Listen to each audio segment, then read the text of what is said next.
November 13th, 1942, 01:42 a.m., Ironbottom Sound, Guadalcanal.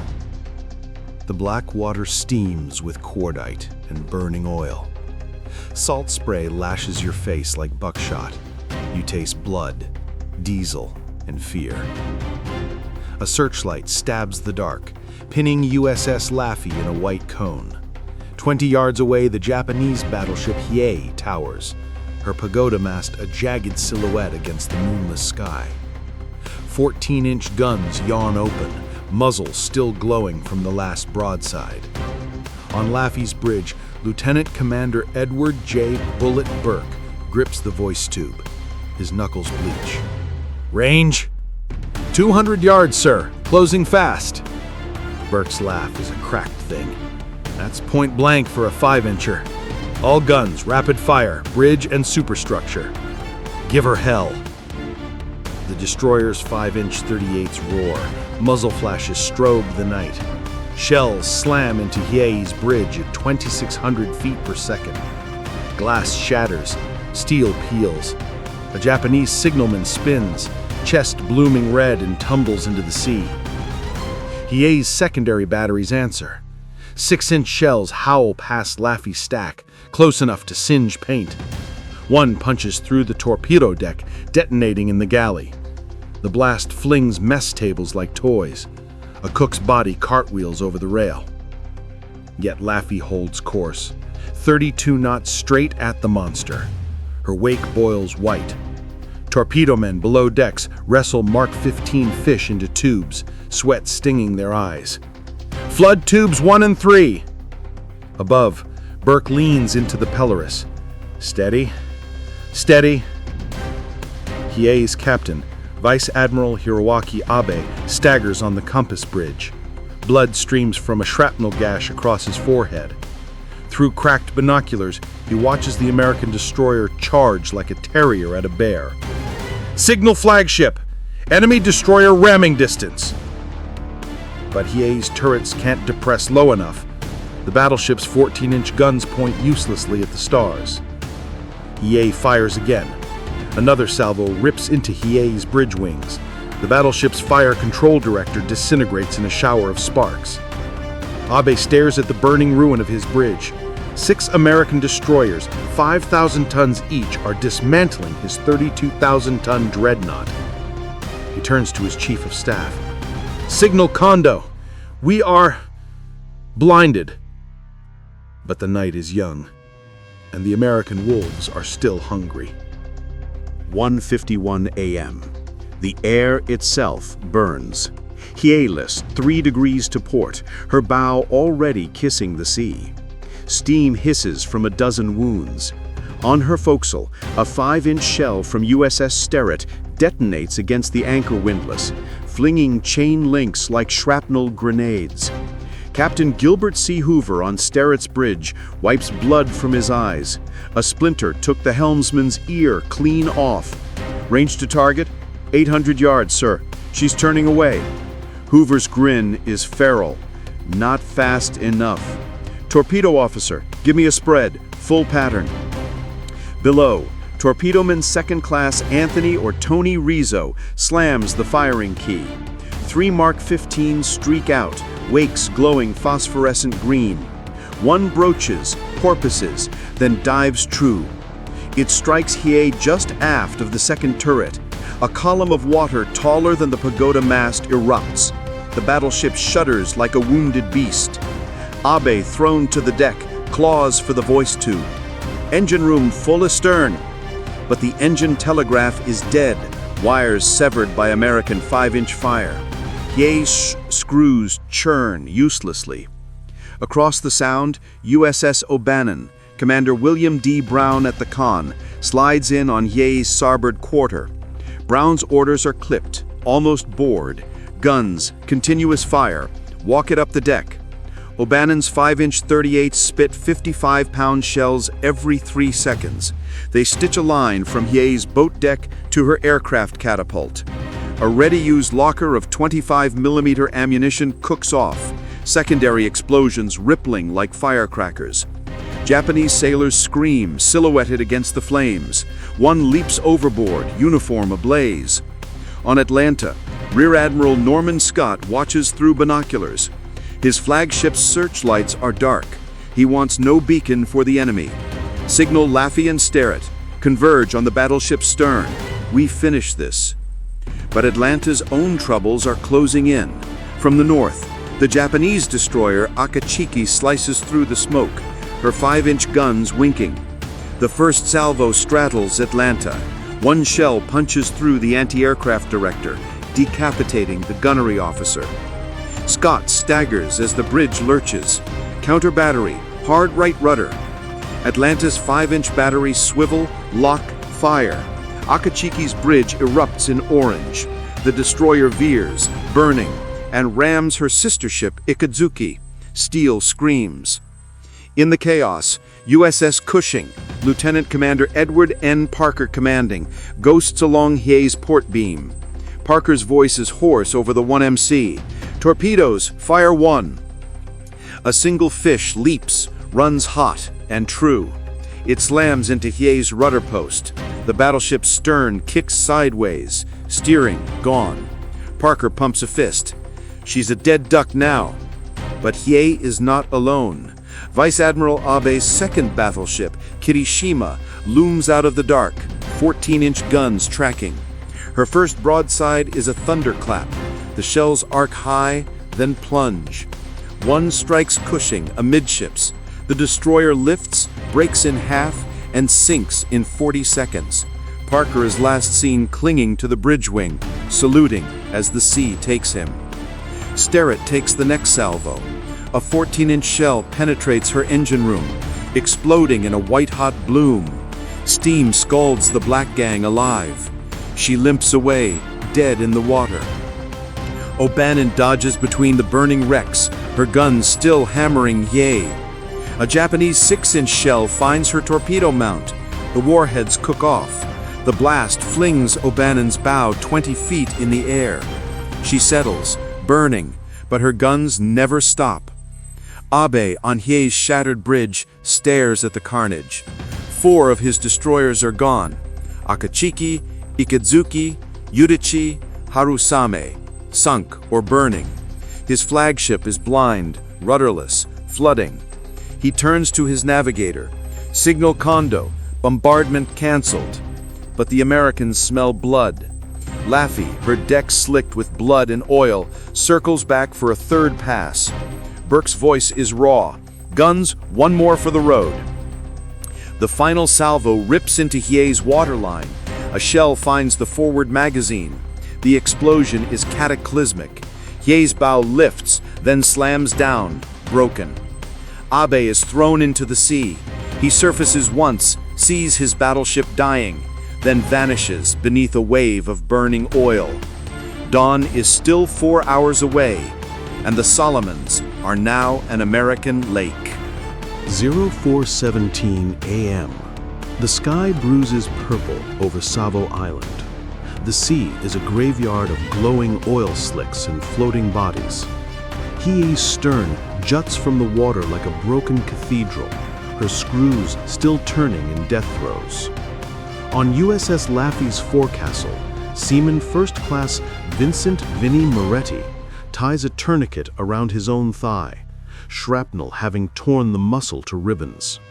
He lights a cigarette with shaking hands, inhales, then passes it to the gun captain whose face is half gone. "Tell the old man we got the bastard," the gunner rasps. Moretti nods, crawls aft through the smoke. Below, Damage Controlman Third Class James Jimmy O'Connell wrestles a ruptured fuel line. Bunker oil sprays like black rain. The destroyer's guts are open to the sea. Pumps scream but can't keep up. "Patch it or we sink," the chief bellows. O'Connell jams a collision mat over the gash, hammers it home with his fists. Water slows to a trickle. He collapses, laughing through tears. On the bridge, Burke's uniform is shredded, his left arm hanging useless. Blood drips from his fingertips onto the chart table. The voice tube crackles. Captain, engineering reports we've got 12 inches in the forward hold and rising. Burke doesn't look up. Tell them to keep her afloat till sunrise. Henderson Field's waiting. Outside, the Japanese column flees north. Kirishima limps at 18 knots, her forward turret a twisted wreck from Atlanta's dying broadside. Behind her, the cruiser Nagara drags a 20-degree list, her bow crumpled from ramming the burning Udachi. 4 destroyers, Asagumo, Murasame, Samidare, and Inazuma, form a ragged screen, their crews scanning the dark for American ghosts. But the ghosts are busy. USS Atlanta, gutted and burning, settles by the stern. Rear Admiral Scott stands on the signal bridge, tie askew, watching his ship die. "Abandon ship," he orders, voice calm. Sailors slide down ropes into rafts. One ensign pauses, salutes the colors still flying from the mainmast. A 5-inch shell from Kirishima's secondary battery takes his head off. Scott is last to leave. He steps into the water as Atlanta rolls, her screws carving the air. The cruiser vanishes in a hiss of steam. 5 miles south, the remaining American destroyers, Laffey, O'Bannon, and the crippled Sterret, form up on the heavy cruiser San Francisco, flagship of Rear Admiral Daniel J. Callaghan. Callaghan's face is gray in the green glow of the radar scope. His task force was meant to stop a bombardment. Instead, it has annihilated the bombardment group. "Signal Portland and Helena," he says. "Pursuit course. We finish Kirishima before she reaches Rabaul." But the radar paints a new threat. 6 Japanese destroyers under Rear Admiral Susumu Kimura racing south to cover the retreat. On Laffey, Burke hears the TBS crackle. Enemy destroyers bearing 320, range 12,000 yards, closing fast. He smiles without humor. "Guns, load HE. Looks like we're not done yet." The final act begins as the first hint of dawn bleeds across the horizon. 5:03 a.m. The horizon catches fire. A thin blade of crimson slices the sea, turning oil slicks into molten glass. The air reeks of scorched steel and rotting coral. USS Laffey's bow is awash. She steams at 22 knots on one screw, the other shaft twisted from a near miss. Salt water sloshes ankle-deep across the bridge deck. Burke leans against the splinter shield, cradling his shattered arm. His eyes are bloodshot slits. "Range to lead enemy destroyer." 6,000 yards in closing, sir. They're in column. Guns hot." Burke nods once. "Signal O'Bannon. Take the rear. We'll break the van." The TBS crackles back. O'Bannon copies. "See you on the other side, Bullet." Ahead, the Japanese line. Asagumo, Murasame, Samidare, Inazuma, Teruzuki, Shirayuki cuts the dawn like black knives. Their wakes glow pink. On Asagumo's bridge, Captain Gisaburo Fujita peers through binoculars. The American destroyer limps straight at him, alone. Target the cripple, 1 salvo. Asagumo's 5-inch guns elevate. Muzzle flashes bloom. Shells whistle overhead, detonating in Laffey's wake. One clips the radar mast. The antenna cartwheels into the sea. Burke doesn't flinch. "Guns, open fire. Walk it up their line." Laffey's forward 5-inch .38s bark. The first shell strikes Asagumo's bridge wing, shredding the voice tubes. Fujita ducks as glass explodes inward. Laffey keeps coming. 4,000 yards. 3,000. Below, Jimmy O'Connell, black with oil, feeds shells by hand. The ready lockers are empty. Every round is pried from the magazine hoist. His fingers bleed, but the gun never stops. At 2,000 yards, Burke orders, "Torpedoes, fire 2 and 4." 2 fish leap, run straight. The first misses ahead. The second strikes Murasame just forward of the bridge. The destroyer lifts, splits, and sinks in 90 seconds. Men swim through burning fuel, screaming. Fujita screams back, "All ships, independent fire, ram if you have to." The Japanese line fractures. Samidare and Inazuma veer to port, guns hammering. Teruzuki and Shirayuki swing starboard. Laffey threads the gap. Shells detonate to either side, lifting columns of water that rain steel splinters. A 5-inch shell punches through the pilot house, killing the quartermaster and helmsman instantly. Blood paints the binnacle. Burke grabs the wheel himself, spinning it hard left. Laffey heels, nearly capsizing. A Japanese destroyer flashes past, so close the crews can see each other's eyes. O'Bannon appears from the smoke, guns blazing. She rakes Teruzuki from stem to stern. The Japanese destroyer's depth charges detonate in sympathy. The blast flings her stern 50 feet skyward. Burke's voice is a whisper now. One more. Laffey's last torpedo tube is dry, but her guns are not. She closes to 500 yards on Osagumo, point blank for destroyers. Both ships fire simultaneously. Osagumo's shell strikes Laffey's engine room. Steam erupts. The destroyer loses way, wallowing. Laffey's 5-inch shell finds Osagumo's magazine. The explosion is apocalyptic. A fireball engulfs the Japanese ship. Debris rains for 30 seconds. Silence falls, broken only by the hiss of steam and the cries of the wounded. Laffey drifts, dead in the water. Her ensign still flies, tattered but defiant. Burke slumps against the bulkhead. Dawn paints his face gold. He smiles at the rising sun. 6 Japanese warships lie sunk or crippled. The bombardment is broken. Guadalcanal is saved. And one destroyer, 1,600 tons of steel and American fury, has written its name in fire across the Pacific. 6:12 a.m. The sun clears the mountains of Guadalcanal, a white-hot coin on black water. Ironbottom Sound steams like a cauldron. Wreckage drifts everywhere. A Japanese officer's cap, an American life jacket, a 5-inch shell casing still spinning. USS Laffey's deck is a charnel house. Bodies lie where they fell, tangled with fire hoses and spent casings. The smell is copper and cordite and cooked meat. Seaman Vinnie Moretti crawls from the number 2 gun mount, dragging the gun captain's dog tags.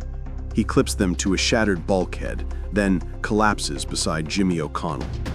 O'Connell's eyes are open, staring at the sky. "We get him, Vin?" Moretti nods. 6 down. Hiei, Kirishima's running. The rest are scrap. O'Connell grins, teeth white against the soot. "Tell my ma I died a hero." He exhales once and is still. On the bridge, Burke is propped against the Polaris, a morphine surette empty in his fist. His breath rattles. The radio man kneels beside him. "Signal to San Francisco, son." Burke's voice is paper-thin. Laffey. Mission complete.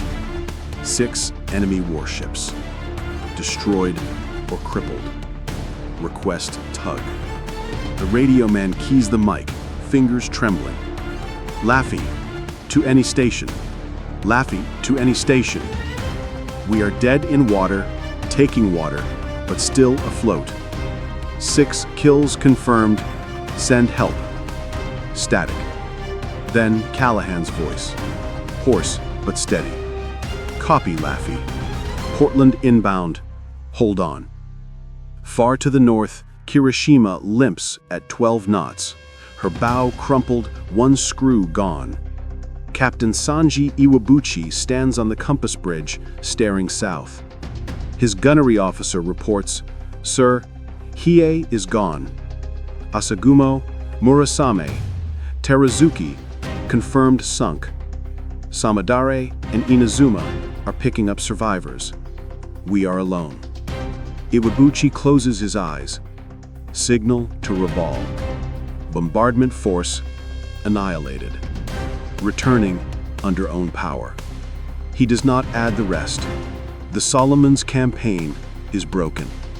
Tokyo will never forgive this night. At Henderson Field, Marine pilots scramble as the sun climbs. P-38s and F-4Fs roar off the pierced steel planking, climbing to hunt the fleeing Japanese. One pilot, Captain Joe Foss, banks over Ironbottom Sound. He counts the wrecks, whistles low. Holy hell! The Navy did this with destroyers? Back on Laffey, the tug USS Bobolink noses alongside at 0830. Lines snake across. Sailors, some barefoot, some bandaged, cheer weakly as the hawser tightens. Burke is carried below on a stretcher. He raises his good hand in salute as the destroyer begins the slow crawl to Tulagi. Behind her, the sea is quiet. No more guns, no more torpedoes. Just the lap of waves against steel and the cries of gulls circling the dead. 6 Japanese warships, 2 battleships among them, lie at the bottom or burn on the surface. The Imperial Navy's night is over. And in the hearts of the men who remain, one name burns brighter than the dawn: Laffey.